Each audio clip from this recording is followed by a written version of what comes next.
love answering these. This is my jam. How do you know who you're connecting to? How do you know it's of the light? The best thing you can do is really get to know your soul guides, get to know your spirit team through in a trusted space, like in a mediumship circle, that sort of thing. Somewhere where you can kind of have somebody else help to validate your guides and their authenticity. This week on the Beyond Numerology podcast, we have someone you all know and love, the incredible Lara Starr. This is her first time here, and after appearing on her show as a regular guest, I knew it would be really fun to have her come join me on mine. And it was.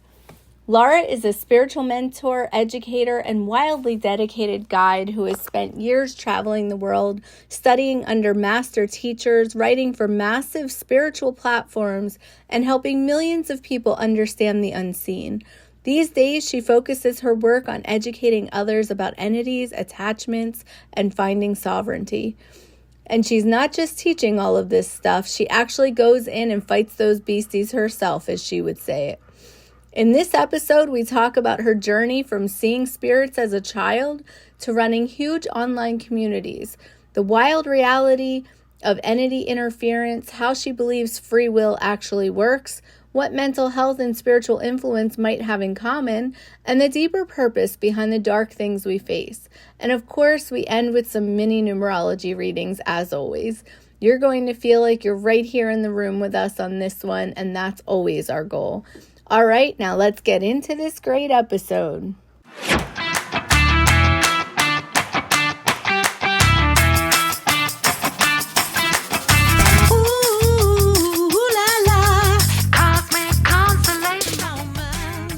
Welcome to Beyond Numerology.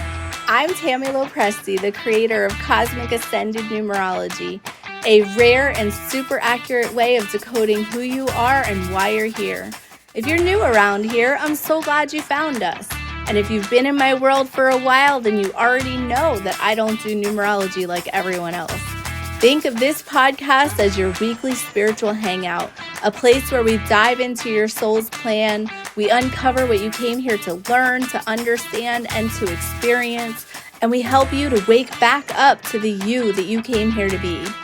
Every Friday night at 6 p.m. Central Standard Time, we go live on Facebook. We do free mini readings, we have great conversations, and we share a little surprise wisdom from whoever's sitting in the spiritual guest seat that week. It's always fresh, always different, and always a good time. So whether you're tuning in live or catching the replay, welcome. I'm so happy you're here, and I have a feeling you're going to love it. Now let's go beyond numerology, because your soul's plan starts right now.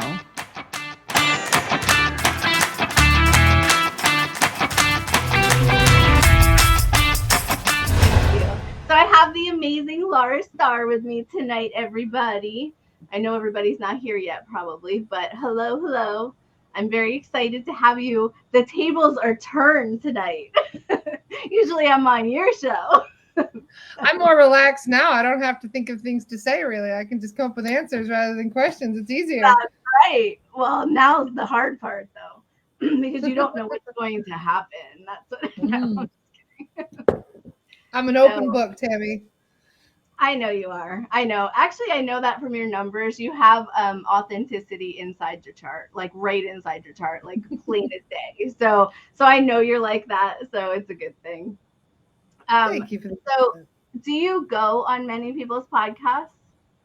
I've been on a few. Yeah. Yeah, it doesn't happen too often. Yeah. It's a nice treat, though. I'm glad that you're here. So is it weird to do it at night instead of in the morning? It is. It is. Yeah. My day is winding down, but it's my day. You know, it's been so busy these days. It's just, it's really nice to have a break, but it's good to spend more time with you guys as well. I'm seeing some familiar names. Hello. Yeah. Hi, Denise. Hi, Michelle. Hi, Lisa. Everybody's loving the new intro. Yes. I wish that, like, I was listening to it last night, like, over and over, because I was playing with the music of it, which I can't find music I love, but whatever. And I just kept, every time I heard my voice, I was like, oh, do I really want to do this? Like, I don't know why it gets to me, but it totally does. So, but whatever. Anyway, hi Carrie. Hi Karen. Oh, Karen's here. Yay. Karen's usually at games on Friday nights with her grandkids. Hi Jose and Star. Okay. So I want to ask you, I've been thinking about it for a couple weeks now. What I really want to know is how did you get to where you are? Because you have like a ridiculous amount of people following you, and you do this, like you have this insane dedication to your audience where you show up every single day, which I don't know how anybody does that, um but I want to know, like, how did this happen? Like, how did you get there? To be honest, like these numbers, it's funny that you say ridiculous amount of numbers, but these numbers are relatively small compared to what I started with. Wow. I started, yeah, because when I joined Facebook, this was in 2014. It was a very different company back then, I guess, to the least. It wasn't as restricted back then. So within about a year of me publishing content online, I was already on pages with over 1 million followers. And one of Wow. my one of my pages was called The Mind Unleashed that I ran. Cool. And we had just one of my articles was read by 80 million people back then. Oh my goodness. I know, Wow. this was back in 2014. I know. And it was quite a time because, I mean, like I said, we were able to access huge numbers. That article that I wrote that got all that reach was titled Cannabis Cures Cancer and the Government's Known It Since 1974. I would read So that. they Yeah. they didn't appreciate some of the things that I was talking about, and so that page got restricted. So I would go to a different page and I would start building those pages up, and then those pages would get restricted, and then I Wow. would keep building page after page. I had one page called the Earth Tribe that had nearly 4 million followers, and that was deleted by Facebook just for publishing one Mind Body Green article back during COVID. Wow. Just one article was all it took, and they deleted my page for it. So every couple of years, it's like the castle you've built crashes and falls to the ground, and then you have to rebuild it. So it's not really. I mean, all I really do is publish stuff authentically. I'm honest. I share things that I'm emotional about. That I'm even the things that trigger me, I'm honest about it. And then other Yeah. people start to realize they have similar emotions about things, and we help Yeah. each other along that healing journey. Because Yeah. as I recognize other people doing their healing, I say, hey, I got similar stuff going on, maybe I should start working on that. And it Yeah. was a really wonderful opportunity for growth every time. And even though Yeah. it's really sad to see things that you've put so much time and energy into being basically just taken away at a moment's notice due to social media censorship and all the other things, it's Mhm. still really beautiful because every time we create something new. And so Yeah. this is I pretty much like the fifth reincarnation of my social media pages that I built. And Ever each get? one is more different than the Yeah. last. Yeah. Do you ever get discouraged though by that? Like, do you ever feel like, just what's the point? Like, do you ever feel like that? Every time they do it, every time they've deleted a page. Yeah. So Yeah. you have a strong combination in your chart I'm of stubborn. yeah, it's very stubborn, but you have this like strong combination where you do face imposter syndrome, and Yeah. you have this like internal battle that I know that you have because I have the same battle. And it's like when people kind of come at me, I go, oh no, what, and I shut down, and then I rise up actually on that. Like that becomes my platform for growth then, because I go, I'm going to show you, so I would think that's what you do, because that's what I do. I'm a Taurus born in the year of the ox. So I guess I'm like double stubborn, Yeah. and when somebody tells me no, I'm like, why? And if you don't give me a good enough answer, then I'm going to push the limit because that's just how it goes. You know what's You know? funny? Like, I don't know anything about astrology. Of course, everything about numerology, but nothing about astrology, barely. And I'm a Leo, okay? And I've always had very strong Leo energy. In fact, my kids go, we hate you because you're a Leo, you know. They just hate that kind of energy. um, but I've always been very strong in that. And then I got an astrology reading a few months ago, and he said, you have a lot of Taurus energy. You're the bull. And I was like, what? I'm a Leo. I'm a lion. And he goes, no, you're a bull and a lion. And I was like, oh, that's probably why I'm an asshole, huh? That's funny. And then I had another reading where she actually drew me as, like, she drew one of my spirit animals as a bull. And she said, you're like a bull in a china shop. You see red and you just run, you know? And I was like, that is me. It really is, because I get so determined. Like, do you feel that you are so determined, like you can't stand it? Like, that's how I feel. You know, it gets to the point where you feel exhausted, but you keep pushing, you know? Yeah. And you just wipe away the sweat and the tears, and you say, I'm going to keep doing this. I'm going to see this to the end. And no matter what. But it has been nice because for a long time, it's kind of felt like you're pushing up a rock that's just going to keep pushing you back down. Yeah. But to be honest, we've made so many leaps forward recently that I feel like they're more stepping stones than anything else right now. So it's really, I feel optimistic even though I'm exhausted. Yeah. Do you ever notice that in life, you kind of feel like you're always fighting the current, like you're always like up against this fight that seems to like half the time overpower you, but then you turn around at some point and you realize that all these pieces are actually coming together to form the whole that you're aiming for anyway? Like, do you ever notice that? Like, I think I notice that every like 5 years or so, where I go, oh, all that resistance was on purpose to make this happen, you know? Like, do you notice Well, that? a lot of obstacles are there as a reason, you know, the obstacles aren't there to frustrate you and dissuade you from your path. It's meant to teach you something. You're supposed to be resourceful and creative and clever and use all your options available to get around that. And that's part of the challenge. That's part of the journey.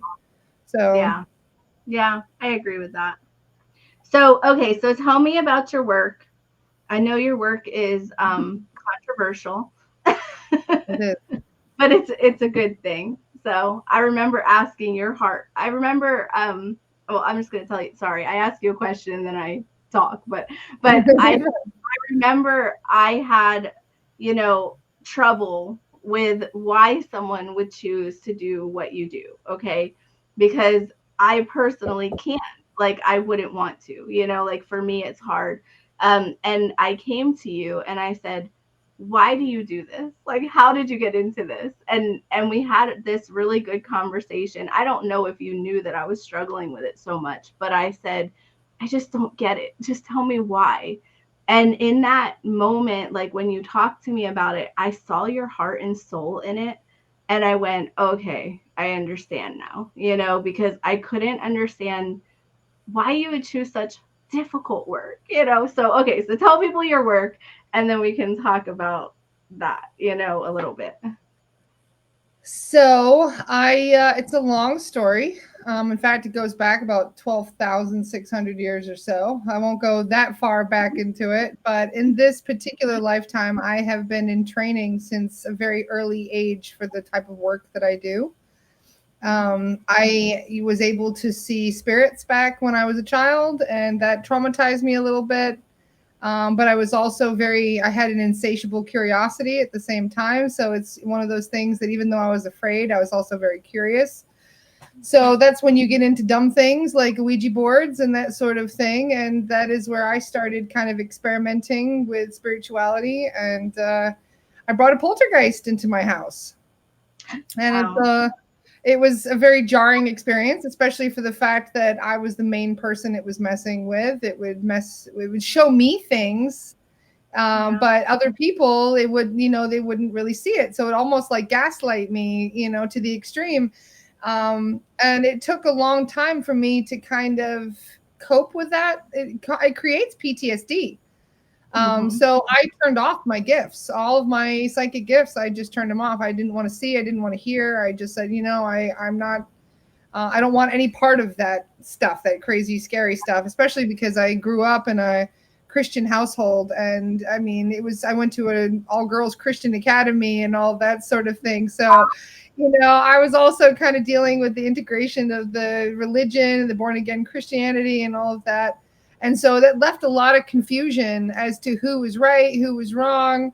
And then there's certain things that you weren't allowed to question. And anybody tells me not to question something, that's the first thing I do is start asking why. So I for many years I dealt with psychic attacks, but didn't know what they were. And then I got into hypnosis. This happened after an out-of-body experience that I had. I had no understanding of what I went through, so I thought, well, I'm gonna do as much digging into this as possible. So upon finding out about hypnosis, especially Dolores Cannon, I started integrating all of that knowledge into what of my experiences, what I went through. And it gave me a really good foundation of learning to kind of understand what I experienced and things about spirit and reincarnation. And I pretty much studied Dolores's work. Dolores wrote 23 books, and I read 21 of them, probably at least 2 to 3 times each. Wow. When I was working on her page as well, because I ran her social media page for nearly 5 years, I would make memes and I would be scouring all of her content for, insight to share with other people. So that helped me with my spiritual journey as well, because I was learning for the sake of others and I would just pass on that knowledge. But every once in a while, people would contact the Dolores Cannon page and say things like, hey, I had a hypnosis session and some really weird things started to happen when I was under hypnosis. Or I would have a hypnotist message me and say, hey, my client had a really scary experience. And sometimes they would even offer, they'd be like, hey, do you mind talking to this person or seeing if you can, because they'd be really distraught. Because they would go under hypnosis and they would say things that were very out of character for them, very nasty or threatening and just not very nice things. So we were trying to figure out, why the higher self would say these things. And then I saw some videos about entity attachments, and then I learned about a man named Dr. Terrence Palmer. And the next thing you know, it just created this snowball effect where I had a crash course in learning all about entities and how they can get in the way of your hypnosis sessions, how they can attach to people and influence their emotions, their thoughts, their intention, all sorts of things about their life and their livelihoods. And I had no idea how deep the rabbit hole went until I accidentally stumbled into it. And that has led me to where I am today, where I've done over 4,000 entity clearings on people in every corner of the world. And we see people that are dealing with extreme psychosis. It's not just the cases of people who are dealing with headaches and depression and that sort of thing. We're dealing with people who are dealing with severe schizophrenia, bipolar disorder, neurological damage, people who are quite literally seeing some of the scariest things imaginable and they don't know what to do about it or how to get rid of it. And that's why they call us. Yeah. Do you think that, I don't know what I believe about this at all. Okay. I kind of have a few different kinds of beliefs about it, but do you think that mental illness is caused by entity attachments? All mental illness or some mental illness? No. Nobody is the same. Not everybody, everybody is different. Everybody has unique trauma. Everybody has a unique mind. Everybody has unique experience. And so part of the reason for the confusion around all of this is there's layers of misinformation that has happened for many years. First, you have the religious aspects, that has not done us any favors. There's so much truth and misinformation all mixed up into a big salad, and you're supposed to kind of discern what's true and what's rotten, so to speak, and that has been a huge part of the problem. But then you also have the other end of the spectrum, which is the extreme science side of things, where science says if you can't quantify it, if you can't prove it with some kind of a scientific instrument, then it doesn't exist. And then you also have other people who, I've been a member of the Theosophical Society. I don't know if anybody knows what the Theosophical Society is, but it's almost 200-year-old organization where there's chapters all over the world where people meet to discuss esoteric arts and all kinds of different metaphysical things. And the work that I do has been discussed in those circles for over 200 years. So this is the work that I do is nothing new. In fact, there are some books that I have in my library that were written 200 years ago nearly that were all about this subject. And we call it entity release because it's very different to how a lot of other people do these sort of clearings. Yeah, that's so interesting. So I dealt with entities a lot in my younger life, you know, like probably up until my 30s, I would say. Yeah, probably up until my 30s. I would say I dealt with a lot of entity stuff. I also did the Ouija board thing, and I did that twice, and I brought things in both times, and it was very, very scary, very traumatizing. In fact, we made our own Ouija board once, and we disposed of it like across town, and it came back. And it was between the bunk beds, like the top bunk and the mattress. That's where we found it. And we found it because we were having really severe bad things happen, and we were having doors slam, and we had the gas got turned on for a whole weekend. Like we just had really bad things happen. So I believe in all of that stuff. But to answer your question, I realized I kind of missed your main question though about psychosis. So about 70%, I would say, about 70% of the severe mental health cases are caused by entities. The other 30% are caused by trauma. Yeah. Do you know why I asked that? Because I met this girl once that she was schizophrenic, okay? And she would walk around like spitting on things, and she would say that there were entities, like and I could feel them, but I couldn't see them. It felt like little black things running around the floor. Like that's what it felt like. But everybody just thought she was crazy. Like it seemed like she was just crazy. Okay. And she was like talking out loud to different things. And she would like, she acted very crazy. Okay. But then she entered this room one time, and I was in the room, and I thought in my head, nobody wants you here. Like, why are you here? Like I was being like mean girl, you know, inside my head. And she literally said out loud, she went, I don't care if anyone wants me here. I'm coming in here. I deserve to be here. And I went, oh shit, she's psychic. Like she's not crazy. She's psychic, you know, and maybe the psychic awareness is what's making her crazy because she is seeing and experiencing too much, you know, like that's what I thought. And I can't unthink that, you know, like once you see it. Yeah, well, usually this happens when, you know, after you've had a traumatic experience or after you've taken too many drugs in too short of a span. So you open too many doors in the mind, but then they think, well, you've just broken your mind. And in some cases, they do. In some cases, you know, like excessive drug use can, and even alcohol can cause severe brain issues and that sort of thing. But in most cases, it's the entities that are actually causing it. But if you can't see the problem, you don't know it's even there causing it. Yeah. Do you ever think that this relationship that we have with entities is a good thing, or do you think it's always a bad thing? Like, what do you think I think we learn from it.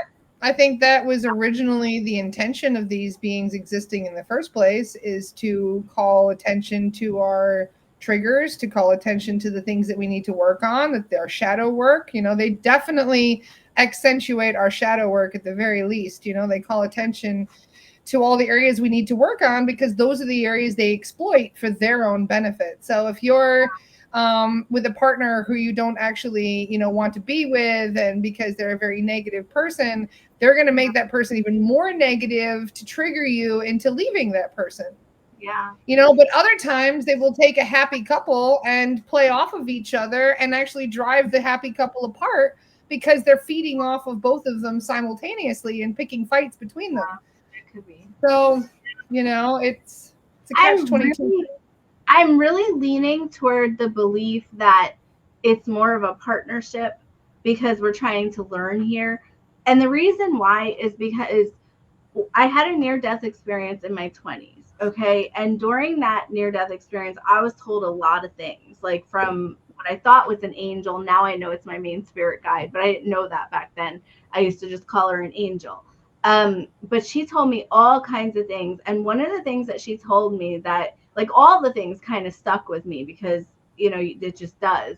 But one of the things was that there is no good or bad. There is no right or wrong. There is no like light and dark. There is light and dark, but like there is no wrong way to do this life, you know, and you know, you're not going to like be judged at the end of your life and things like that. Like that's what she was telling me. And so like that idea I've carried all these years, and I've thought like, what if the entities exist just to fulfill the lessons we're trying to learn? Like what if it is a partnership like on a higher self level where they just, you know, make a partnership with us to help us walk through the darkness that we want to walk through anyway? Because I believe everything is up to us, you know. I believe that we plan this life, you know. I definitely feel like I've had times in my life where entities have not been welcome, for sure, like it feels like, but to make sense of it, I've always gone, but where is my power in this, you know? And so I wonder about that, you know, like I wonder if it's a partnership. I don't know, like I haven't come to the ground with it, like with a concrete, you know, what I believe, but that's what I'm leaning toward at this point, because that's what it seems like. Because because also, sorry, I know I talk too much. Because when I tell them to leave, they leave. So like when I do a clearing on my house and I say everything that doesn't belong of the light, leave, they do leave. And when I do that, like my dad came to visit me, and of course he's coming for a good reason, you know. When he came and I said, leave, I'm not ready for this, he left. So I think there's like some spiritual contract somewhere, you know, that, you know, if you're not a physical being, you have to listen. Is that true? It depends, because the issue with my work is that I work in the gray areas that a lot of people are not aware of. Because a lot of mediums, for example, are very high vibrational people. They're very high vibe mediums. So they have a tendency to have a more love and light kind of perspective on things.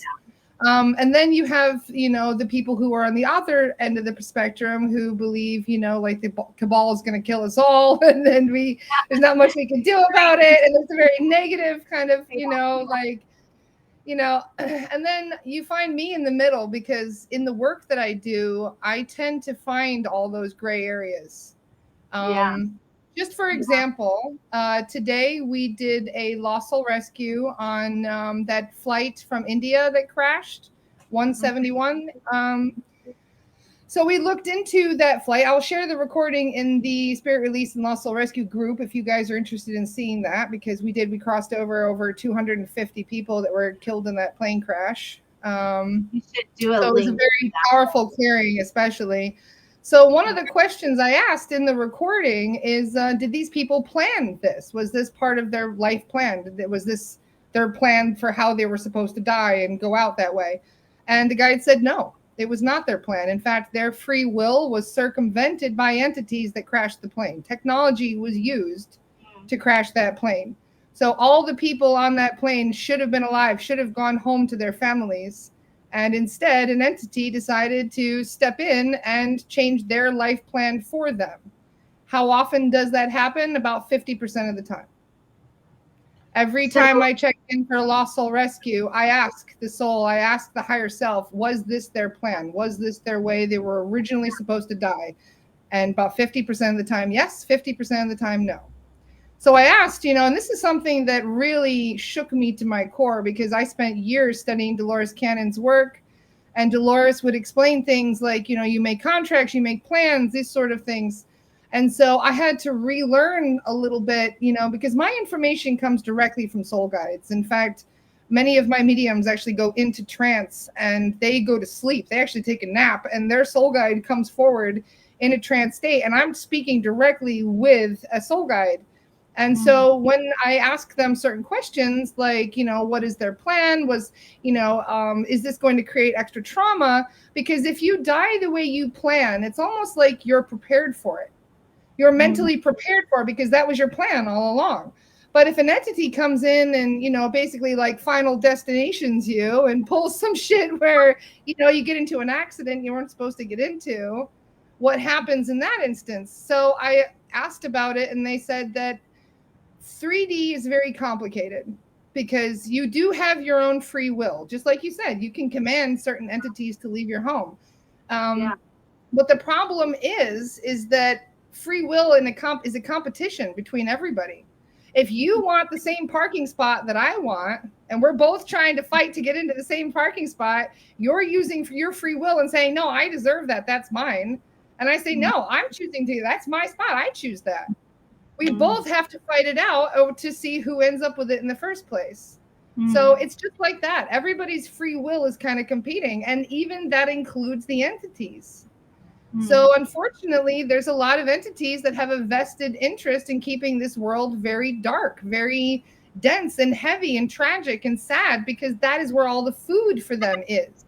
They feed off of fear and anger and disdain and all the problems. This is why, the news is always pegging us against each other. That's why there's always war and suffering and misery when we could easily stop all of these things. So our governments are the main reason we don't. And the main reason for that is because they're all controlled by entities.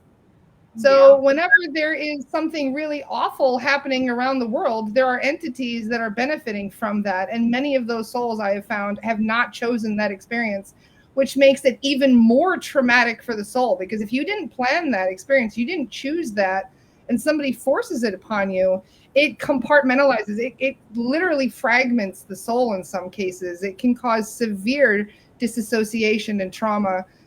To the point where you're going to be having trauma for many lifetimes further, ongoing, trying to kind of make sense of all the trauma that you went through. So, and one more thing to mention on this, is I feel it's one of the most important reasons. This is part of the reason why I do this work in the first place, is my best friend on 7/13/07, since you talk about the 7 so much, he took his own life. And I asked my guides, why did this happen? And I asked about suicide, and I asked one of my soul guides, out of all the times that people commit suicide, how many, like what percentage would you give it that have an entity behind that, something that is goading you into self-harm? And they said 100% of the time.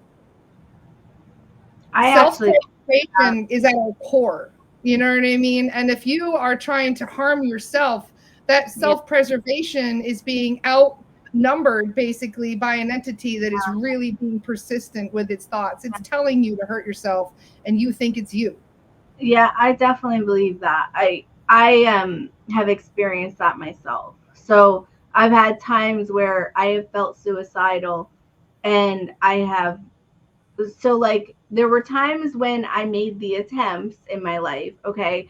And then there's times, more recent times, in the past few years, where I have felt that way, but I have recognized what's happening. So there was one time I remember specifically, it might have been the first time I recognized it, where I was saying, my internal voice sounded like, I want to hurt myself. I hate living, there's nothing to live for, all this stuff. Okay.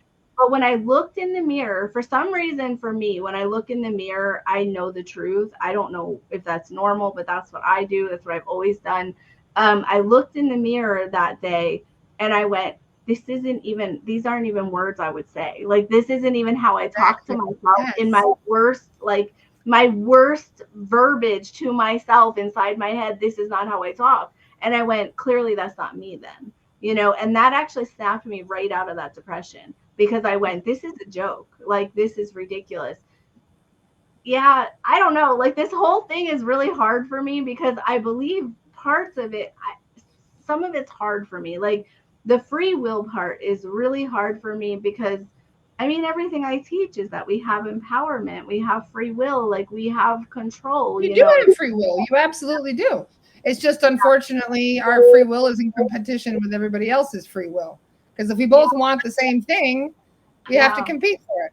So that's the only unfortunate thing. Is it does make sense. So, okay, so how do you know this will be my last question. Then we'll go into numerology. I don't mind. I love answering these questions. This is my jam. Like,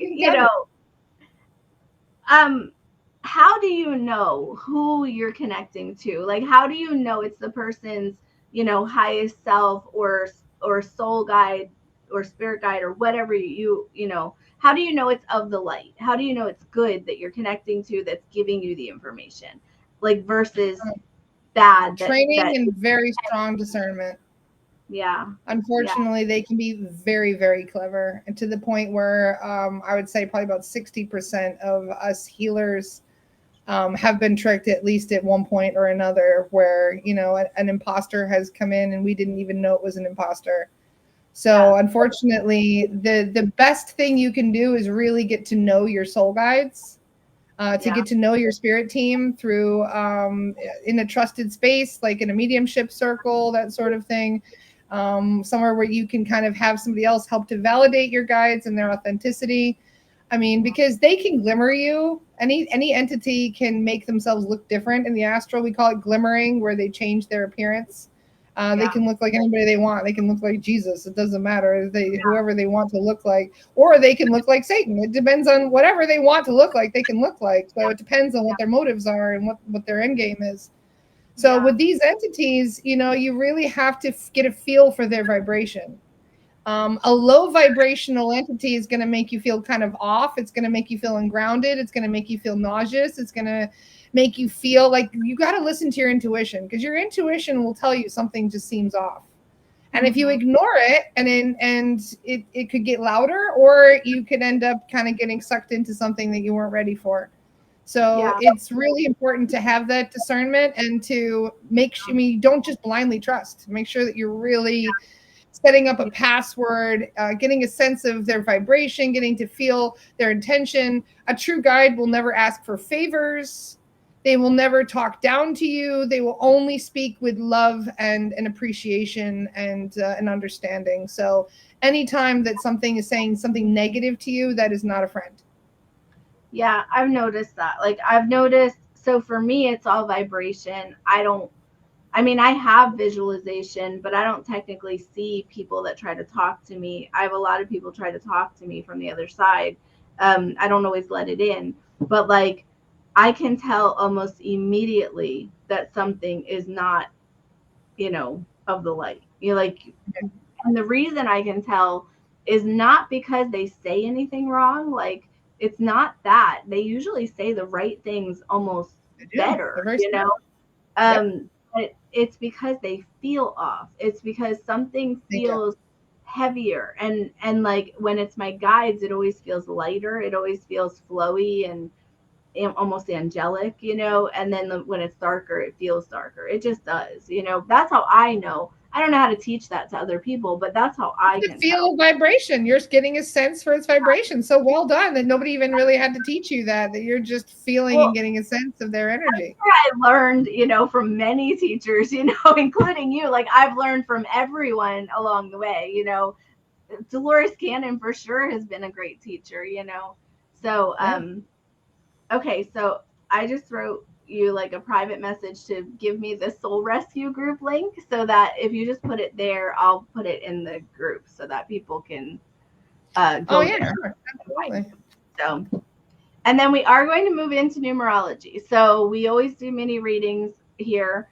So put in your numbers, or put in numbers of someone that you want us to look at. And Laura's going to pick the numbers today, and cool. And then I'm going to do some. So, and I can do some of your stuff too if you want me to look at anybody, Laura. Sure, that'd be fun. I love doing that. So, okay. So, let's see. I really appreciate how honest you are and how open you are, because, there's so many people that kind of just won't go anywhere with anything, and I always seem to walk on eggshells with a lot of people, and I'm just, me personally, I'm not like that. I'm very open and honest as well, and I don't have any secrets, and I just really, I appreciate that you're like that. So, okay. Yeah. So You don't have any secrets. There's nothing anybody can ever use against you, you know? So this is Lara's. perfect. Yeah, this is Lara's soul rescue group. If you guys want to go check it out, and I will actually post all of your links when this is over. I'll post all of them in the comment section and in the description as well. So, okay. So, who would you like me to look at, Lara? We'll do that first, and then we'll start picking other people's. And I'm sorry, guys, that I've been kind of ignoring you. I don't mean to ignore you. I just get really entrenched in the conversation because I get almost like stoic. I'm like, wait, what? You know, so I can't help it. Love it. Okay, so is there anyone in your personal life that you would like me to look at? How about this little guy? Okay, that sounds good. Hi. Nice to meet you. Aiden, this is Tammy. Hi, Tammy. Hi, Aiden. Could we run his numbers? Would that be okay? Yeah, let's do it. Of course. All right. We need numbers. We're going to run your birthday to see what's going on. We're going to find out all about you. You want to give her your birthday? Okay, so what is it's it? February 5th, 2016. Yes, 2016. Okay. So I'm going to draw it out, and then I will tell you some things. Okay. You got the hiccups, do you? How'd you get the hiccups? Okay. So you have some really cool things in your chart. Okay. So one is that you are a leader type energy, even if you don't want to be. You have leadership energy. So sometimes you're not going to want to be the leader, but you're going to be the leader anyway, because you have a vibration of leadership. So people are going to put you in a leadership role. So the sooner you embrace that, the better your life will work. And then you also have astral travel. So you're somebody who travels in your sleep, whether you know that or not. It's a really good idea for you to learn how to lucid dream so that you can control that, you know, so that you can go where you want to go and talk to who you want to talk to and gather the information you want to have. It looks like you're going to be very successful in business when you get older. Very nice. Yeah. You're somebody who has that leadership as well as that really strong business sense. And then you have a creative focus. So you're going to do something with your hands. You're going to either paint or draw or build or, you know, plant flowers even. I mean, you're going to do something with your hands as your work, whatever that is, you know, and it's going to be very creative and you're going to be really good at it, you know. And then the only thing you're going to struggle with is like self-doubt. So remember this day and remember that you are the leader. You are the one that's going to be the successful businessman and you are going to be very creative. So don't doubt that. You're not allowed now. Okay. Thank you very much. That resonates, doesn't it? Yes. Good. Do you know what your favorite subject is at school? Math. Good. Loves good. math. Loves numbers. Good. And look what we're doing today. Numerology podcast. Yeah. We're doing numbers today. Yeah. He's always pointing out angel numbers to me. He's the first to see them. 4, 2, 2, 8, 8, 8. Yeah, you're good at that, huh, buddy? Mm-hmm. Yeah. Oh my goodness. You are so adorable, Eden. Thank you. All right. You're welcome. Okay. Go drink some more water. You'll get rid of your hiccups. Okay. If you ever want me to go more in depth, I will with you, you know, privately. But, you know. I had a feeling he was a natural leader. Something just told me. So thank you for the validation. He was going to be a businessman, and I did see him sitting at a desk. I don't know if that helps, but I did see something like paperwork or something, you know, like that. So better him than me. Yeah. And for me. He also struggle with his emotions, but I didn't want to tell him that. But he will struggle with his emotions because he wears his heart on his sleeve. But that's a good thing, you know. It really is a good thing. So he's an Aquarius through and through. Yeah, he's got that wavy energy. So yeah. Okay. So so pick someone from the comments and we will do their numbers next. So All right, let's see. Erin Carlton. She was one of the first to ask. okay. She said, "Yay, pick me, pick me." Okay, Erin. So her date of birth is January 21st, 1989. Okay. So let's see. This is another astral traveler. Now the difference between her and Aiden is that Aiden travels in the mental and Aaron travels in the spiritual. So the difference with that is the way that you're gathering information. So like in the mental, you're more going to the Akashic records. So that's what Aiden would be doing. He'd be going for knowledge, you know. And in the spiritual, you're kind of going like, it's, to me it feels like you're going to plan your life, you're going to like talk to your loved ones on the other side, you're going to kind of look at your contracts, you're going to fix things in the background that you can't necessarily fix in the physical, you know. So that's what I see here. And then Erin is a visionary, and she's doing bigger things in this life than normal, but she is struggling with self-doubt and self-worth issues. But she says she's on her last life. Like her numbers say she's on her last life, so she's going to be just fine. And then she is a collector of souls. So she's going to be very magnetic, very charismatic. She's going to be someone that people are drawn to, and she's going to be helping those people because of this visionary aspect. So, and she's the humanitarian, so she cares a lot about people, you know. Yeah, there's so much, of course. Yeah.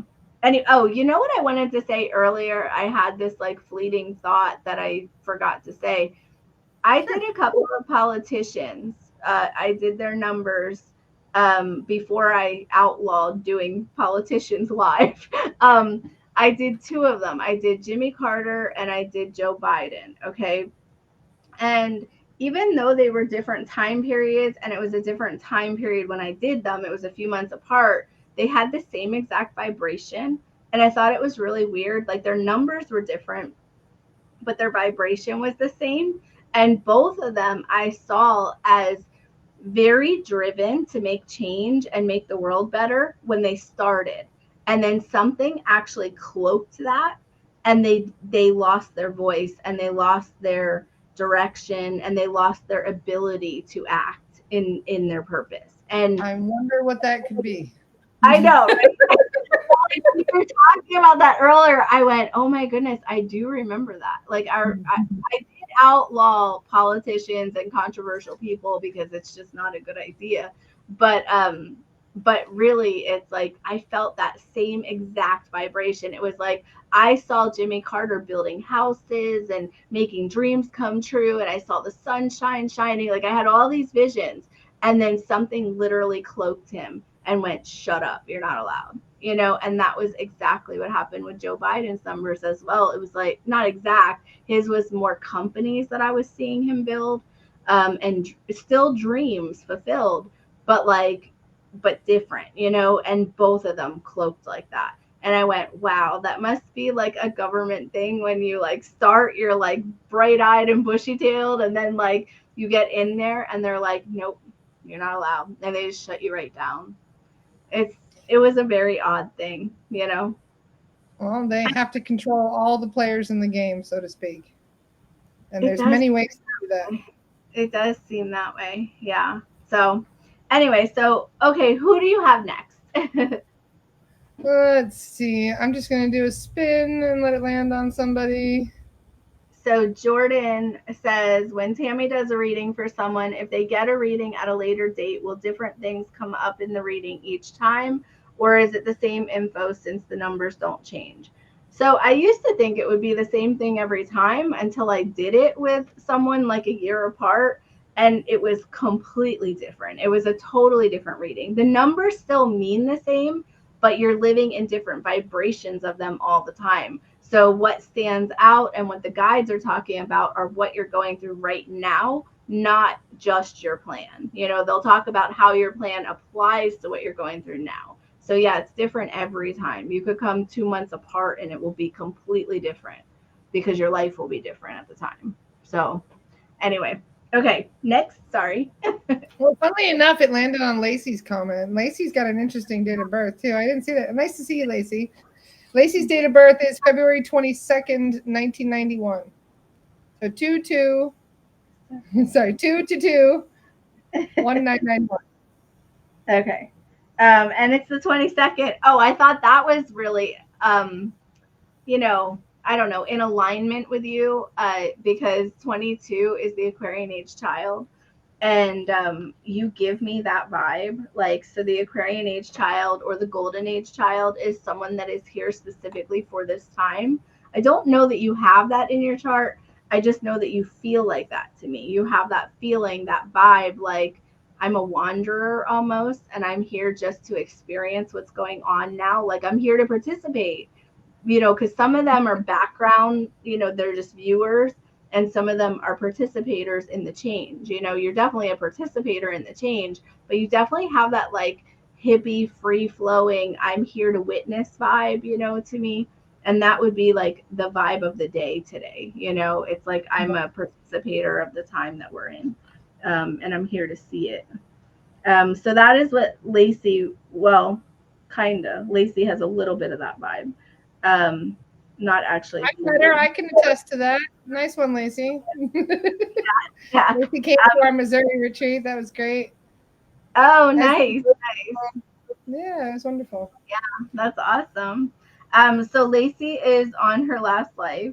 She's working on balance in this life, and that's what really stands out, the balance of your emotions. You're working on doing that. Oh my goodness, I just realized I wrote a number wrong. Well, that's good because that made it pointed out to me.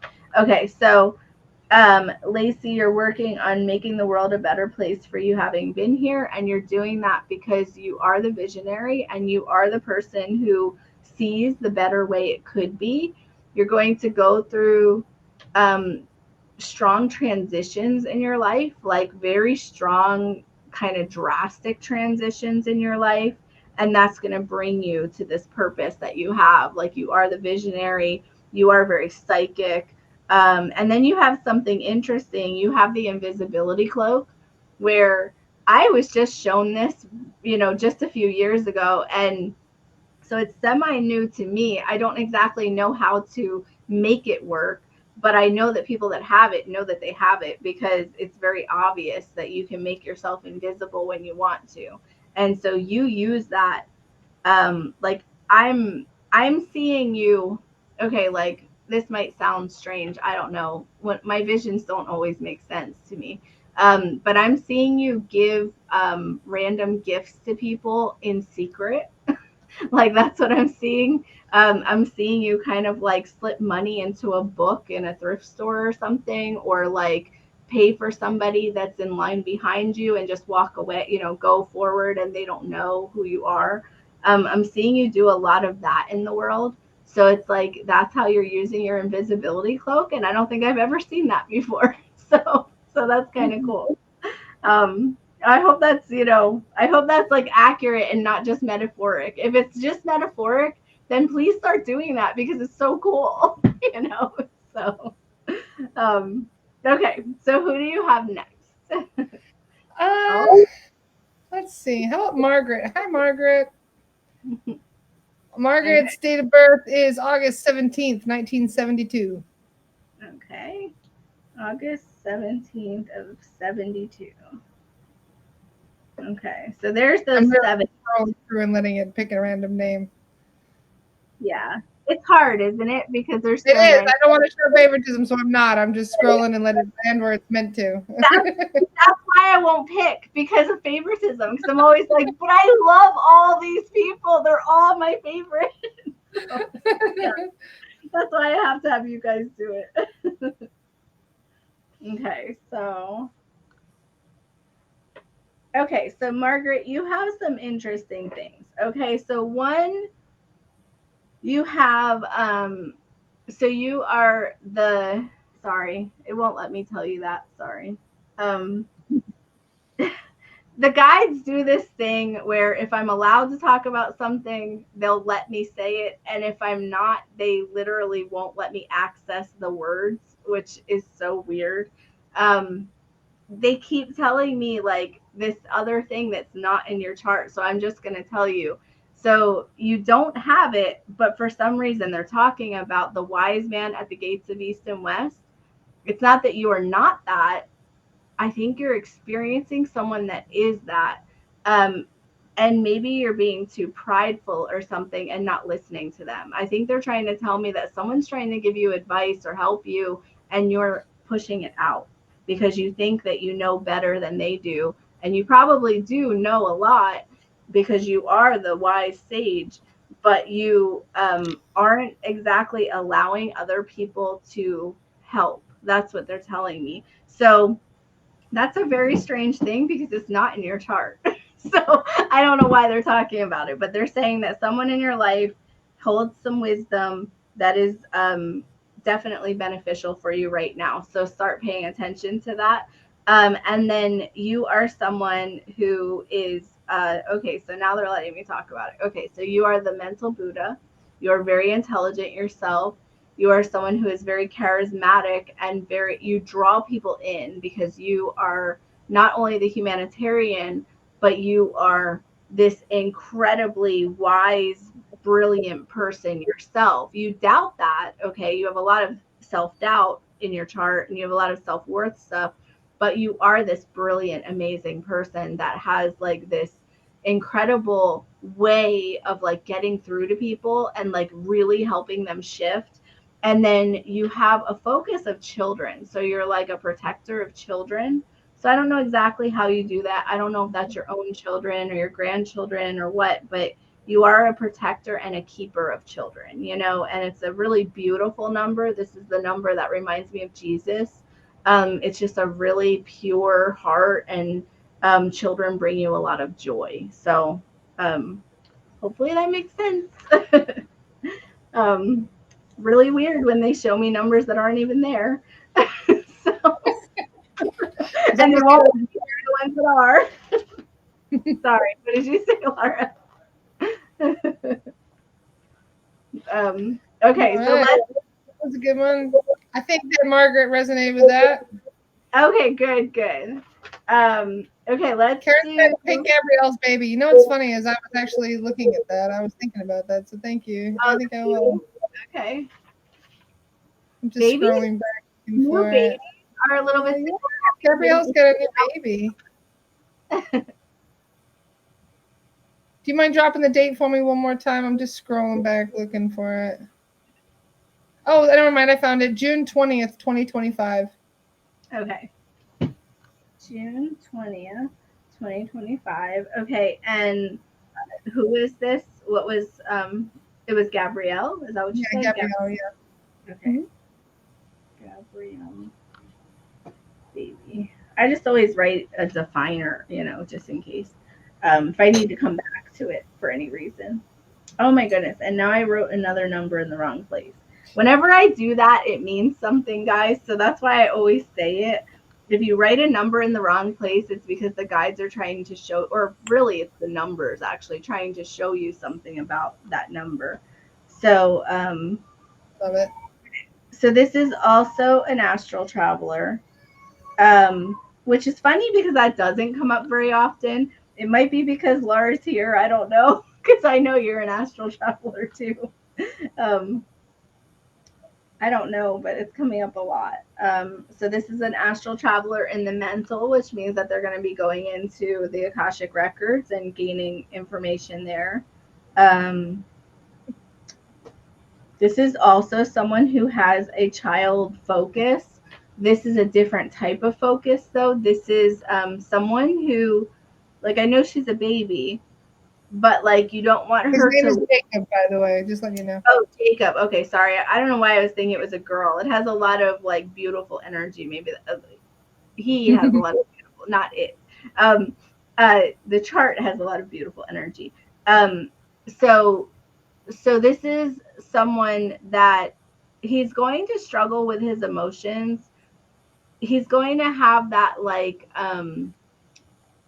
that manly thing where he wants to be very manly, and he wants to, like, he has like idols or something, like he has like father figure type people that he wants to emulate. Okay, but he really has a very gentle heart and a very soft nature.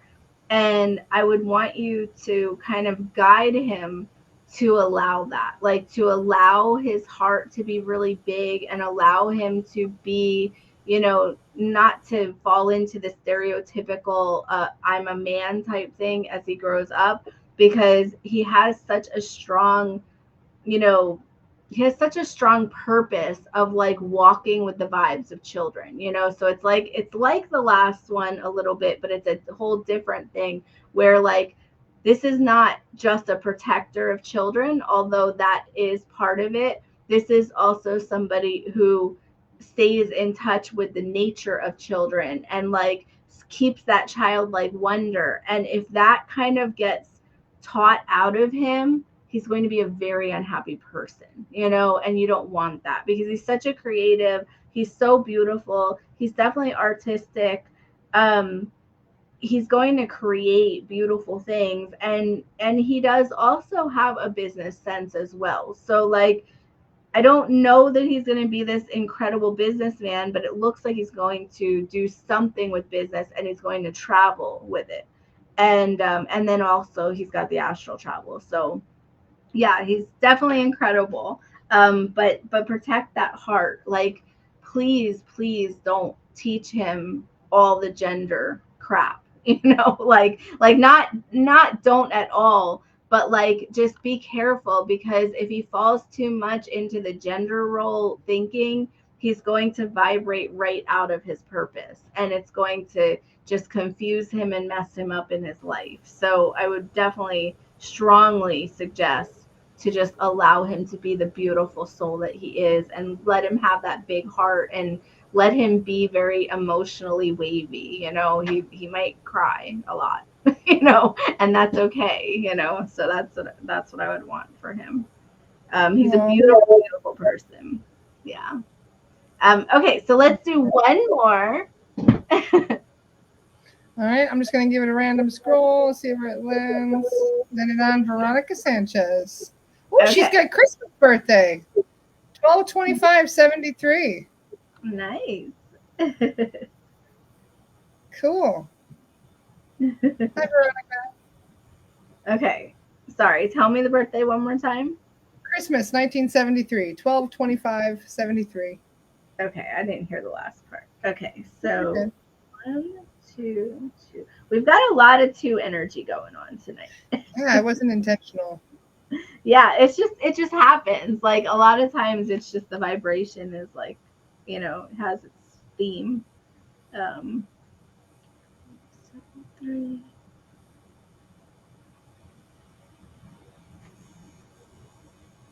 Okay, so this is someone who I'm kind of like deciding where the chart's going to take me.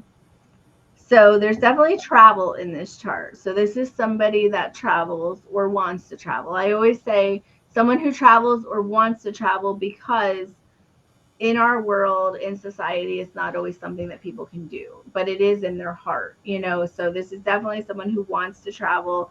This is someone who has kind of like a head and heart battle where they always go, but this makes sense. And then their heart goes, but this feels right. You always want your heart to win that battle, because so this is something my guides have told me recently. They've shown me how our life purpose works, and we're actually calibrated to our life purpose. So if you ever want to find your life purpose, the best way to do that is to go with what feels right, not what makes sense, not what other people like, not what you think you like, but what feels right. So like anytime you're making a decision, always put your hands on your heart and then close your eyes, and whatever decision feels right, it feels right with your soul, that's the right decision for you, because you are calibrated to your life purpose. So if you always follow that heart energy, that beautiful feeling, that vibration of what feels right, you are always going to be led right toward what you're supposed to do. And you will stay that way your whole life. So yeah, they've been giving me a lot of downloads, so it's good. Yeah, That was a good one. yeah, Love it. yeah. So that's going to be like a theme for you, is that like that head and heart battle. You're always going to kind of question yourself and go, am I right? Am I wrong? What am I doing? And your head, because you're so analytical, your head's always going to go, well, this is the right way. This is what people say to do. And then you have this like planning part of you. You're very, you're a little bit OCD, and you're like, you like things to be a certain way. I want you to kind of move out of that whenever you're making decisions because you're going to keep yourself in this strict integrity to that, and you're not going to allow yourself to flow with the way you feel. So like, you want, anytime you're making decisions, I want you to put away the planning side of you and put away the perfectionist side of you, and I want you to say, it might not make sense, but it feels right. And that's going to always win your life for you. I always say we're trying to win our chart, and like that's how we win our chart. You know, that's how all of us do, but specifically you. And then you have a lot of teaching energy. You're a spirit guide on earth. You're someone who's very, very misunderstood by probably everyone. You're probably the black sheep of the family. Luckily, you have like a lot of really good qualities that kind of help you. So even though you're the black sheep, you're probably going to be pretty successful. So I wouldn't really worry too much about that, because you're going to call in your tribe anyway. So anyway, I hope that makes sense, Veronica. And, that's what I've got. Gabrielle says, I definitely don't plan to raise him that way, but I could see where in my family that influence could come in. Thank you for the valuable information. So the reason I focused on that is because the guides were kind of sending a warning, like they were kind of like saying, hey, I want you to be aware of this. This could happen, and you don't want that to happen. So yeah, so just be aware of it. You are the black sheep. I'm sorry. That is hard. But hey, I think I know I am. I think Lara probably is. Are you the black sheep? Big time. Yeah. It's kind of like the initiation into this club, right? This whole spiritual thing. So. You're here to break generational curses, and sometimes it makes you stand away from the rest of them. That's right. And they don't need to understand you for you to still do what you came here to do. In fact, they shouldn't understand you. That's kind of part of it.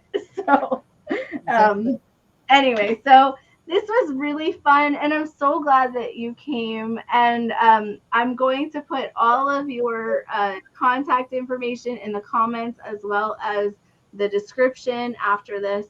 And could you just tell everyone where to find you, just so they kind of know? Sure. You can find me on YouTube and Facebook, and I've also got like Instagram and all that as well. It's Astral Exploration with Lara Starr. Cool. Thank you, Tammy. Right. Thank you very much. I'm do one more quick shout out as well. I would like to do a shout out to Michelle House. Michelle, I got my present in the mail today. Look what Michelle and we're good friends. We always try and help each other out, and I've been sharing some of her posts, and she's sending some pieces with me to France for another friend, and so she snuck some presents for me in the package. And I just want to say, Michelle, they are absolutely adorable. Look at those, you guys. Nice. They're cuter than look. It's got the very well right. Very beautiful. Yeah. Thank you, Michelle. I love it. And I love my bracelet as well. Thank you. She made a bracelet too? This is a Super 7 bracelet that she gave me. Yeah. Oh, cool. Nice. Yeah. Nice. So it's really wonderful to have friends in the community, but it's even more wonderful to have friends to send you presents. Yes. Michelle. Michelle's amazing, and she makes the most beautiful things. So her organite is exceptional. Look at that purple one. Isn't that beautiful? This one is Aiden's because he's obsessed with amethysts. So I highly recommend checking out Michelle's page and just getting to know some of her organite. And it's just really beautiful. And she puts a lot of love into all her creations. So thank you, Michelle. I can feel the love you put into these. Michelle's amazing. That's awesome. All right. Well, thank you, everyone. And thank I you, really Lara. loved today. Thank you for having me. It was really fun to be on the other side of the conversation this time. So thank you. Was it weird to be in the opposite seat? A little. Yeah, Yeah. but it's okay. I like it. It's good. Keep testing that comfort zone, as they say, right? Yes, absolutely. That's what keeps you growing, right? So, all right, guys, we will see you again next week. I don't actually know who's everybody. going to be here next week, but we're working on it. So, all right. Cool. Bye, everyone. Bye, everybody.